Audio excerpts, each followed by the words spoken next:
Hello, my name is Paige, and I'm going to tell you every single thing you need to know before moving to the East Coast as a non-East Coast native. A little bit of backstory on me. My husband is a seasonal salesman of pest control. So every single summer we move to a different state and live there for the summer. And this last year we lived in Massachusetts. I am originally from Utah. I grew up in Utah. My husband is originally from California and lived there until he was 18. He has also lived in Guatemala, Honduras, Wisconsin, Arizona, North Carolina, and Massachusetts. And I have lived with him in Massachusetts and North Carolina, as well as Utah, where we live now. So my perspective is coming from someone that was raised in Utah, and my husband's perspective is pretty much the same, and he was born and raised in California and has experienced some other states as well. I lived in what's called the South Shore area, May through August. So granted, I did not experience the winter on the East Coast, which I've heard can be brutal. I did experience the summer, so I'm going to give you all the information that I gathered over my 4 months on the East Coast and tell you if you should or should not move there, and if you do, what you should know beforehand. I want to start this video more on a positive note, so I'm just going to start with all the pros of living on the East Coast, specifically Massachusetts. And the first one of those is the weather. It was rarely too hot, it was rarely too cold, so weather in the summer was a huge pro for me. It's just warm enough that you feel like it's summertime, but it's not hot enough where you go outside and you can't stand to be out there. Living in North Carolina, you have the humid heat as well, but it's a lot more humid where you feel like you're drinking your air. Everybody on the East Coast does say that it's super humid, but even the humid days in Massachusetts did not feel anything like the humid days in the South. Now, I can't speak for the winter because I wasn't there, but I have heard they're pretty nasty. For the summer, I felt like the weather was amazing. However, I am someone that does like humidity. I definitely would go back for that reason. Pro number 2 is how cute the neighborhoods are. I felt like most neighborhoods in Massachusetts, and I did experience a lot because I was a door-to-door salesman, so I was experiencing a lot of different areas and a lot of different neighborhoods, and I felt like the majority of them were very, very idyllic. Very nice, cute neighborhoods for the most part. Now, that doesn't mean that all the houses are updated. It means that a lot of them are old, actually. But even the split level homes that were built in the 70s or the block homes built for the veterans in the 50s, they were pretty cute. Like, I feel like the town's really idyllic. I grew up in Utah. I live in Utah currently, and I feel like you can't really say the same here. Not because the houses aren't nice, but because they are all copies of each other. Here in Utah, you have a lot of developers that will come in and build like 3-4 different plans, but the whole neighborhood is that 3 or 4 different plans. And with Massachusetts, I feel like you didn't see that as much, where the homes actually had their own sense of individuality and the home isn't taken up entirely by garage, which you see a lot in the West and also in the Midwest, where you walk up to a house and you're just greeted by garage door.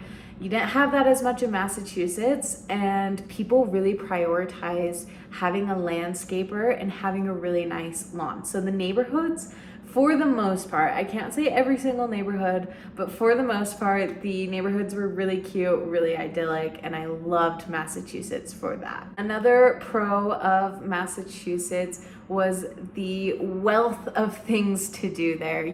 I loved that there was always something you could do if you were bored. You are so close to the beaches unless you're living on the western part of Massachusetts, which I wasn't. I was in the South Shore. So getting to a beach was really easy. Even going out onto Cape Cod was only like an hour drive. So it was worth it to go to the beaches. And that's something I'm not used to being from Utah. Now, my husband's from California and he will always prefer the West Coast beaches, but I like to say that he's really spoiled. You also have Boston, and with Boston, there's lots of good restaurants. We went to Fenway Park a couple times to go to baseball games. You've got the Boston Public Library, you've got flower markets, you've got farmer markets on the weekends. I loved how much there was to do in Massachusetts. You could go hiking if you wanted. It was warm enough to swim. We had a pool at our apartment complex. So loved that about Massachusetts. I feel like you can't really say that about everywhere in the country. Massachusetts, you can say there are things to do, which I loved. Now to the real tea, the cons of living on the East Coast. Now, I know if you are not from Massachusetts, you are clicking onto this video to find out if the people are really as mean as people say they are.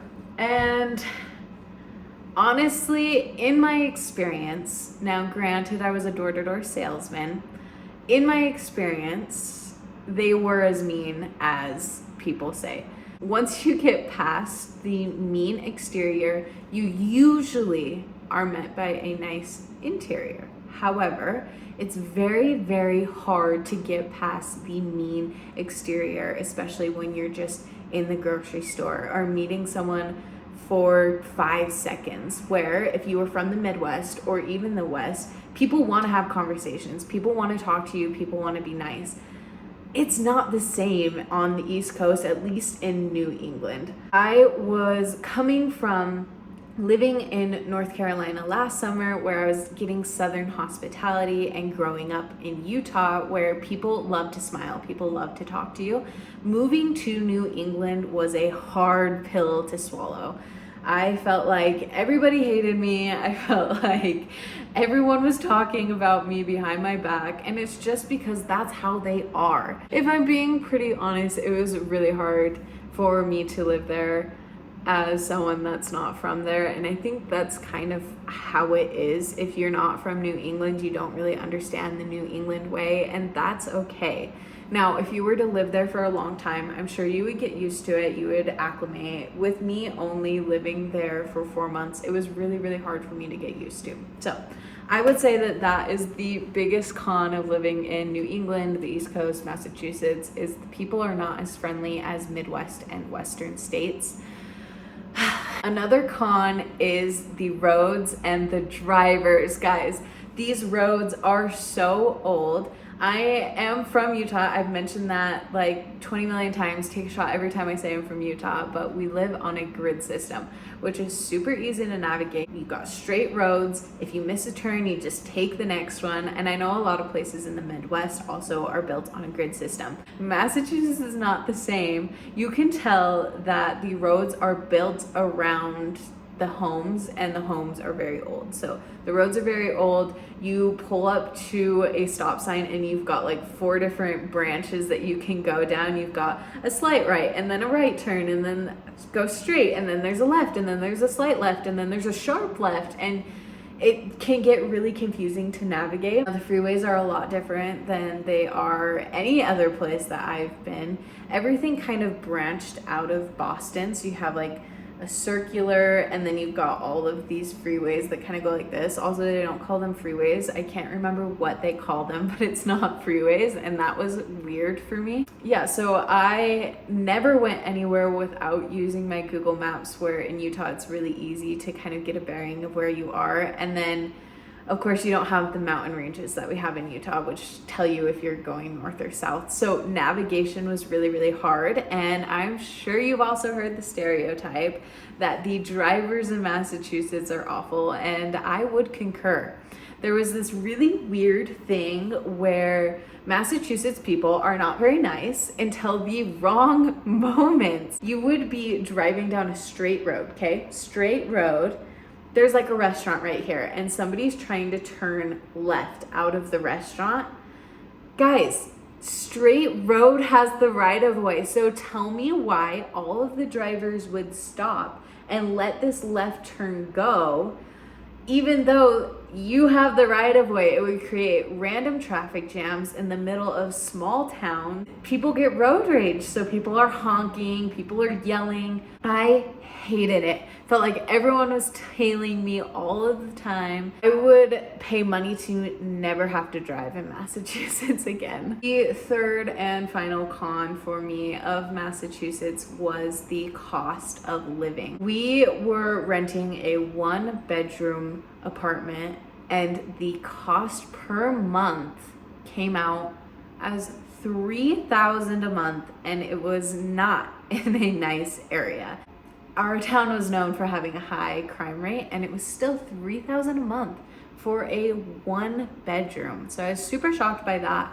My grocery expenses went up probably about 50% from my last summer in North Carolina.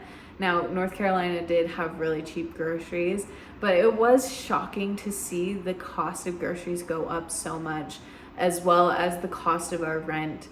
And at the same time, gas prices were kind of crazy. So it was very expensive to live there, and I wasn't even having a good time. So the question is, overall, would I live in Massachusetts ever again?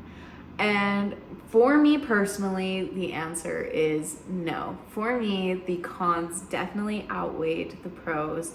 And honestly, going back to Massachusetts, even to visit, would be really hard for me. That's not to say Massachusetts is a horrible place and all the people are so mean. It was just my personal experience with it. And if you were living there for a longer amount of time, I'm sure you would get used to it and have a better experience than I do. With my short-term rental situation, it was really hard for me, and I would never go back.